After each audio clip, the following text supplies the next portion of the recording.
I was drafted into the Army in 1967 and went 4 months into specific technical training, so to speak, and then off to the Vietnam War in 1968, where I served in the Central Highlands with the 4th Infantry Division.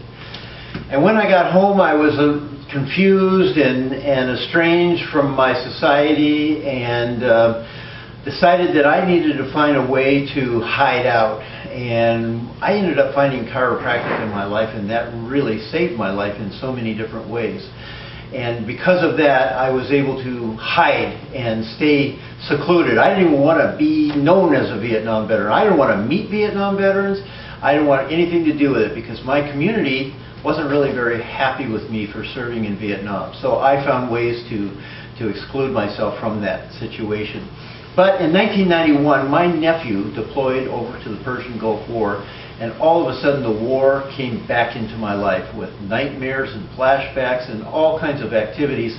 Before long, my wife of nearly 20 years asked for a divorce. I have 2 children at that point, and I was just beside myself. I knew I needed help.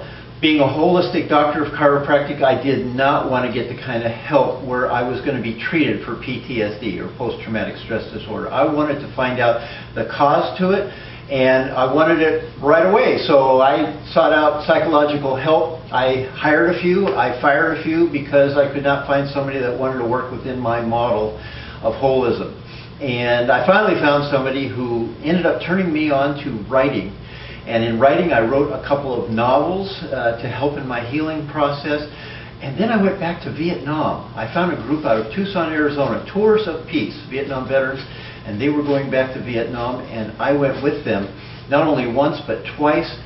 And oh, I thought it was just fantastic to be able to go back there.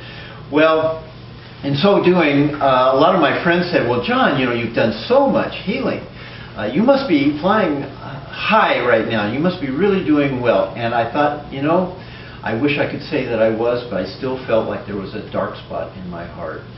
And not until I met a man named Dr. Ed Tick did I actually get the light turned back on in my heart. He wrote a book called War in the Soul. He's also now the director of Soldiers Heart Foundation. I now work for that foundation. I've traveled with him twice, once to Greece and once to Vietnam on healing pilgrimages. And now I travel the country to speak about this. So I am open to speaking around the country, anywhere, for all of my subjects of expertise, chiropractic and soldier's heart and veterans work and so forth. And I am just very, very happy to be involved with the Soldier's Heart Foundation. Thank you.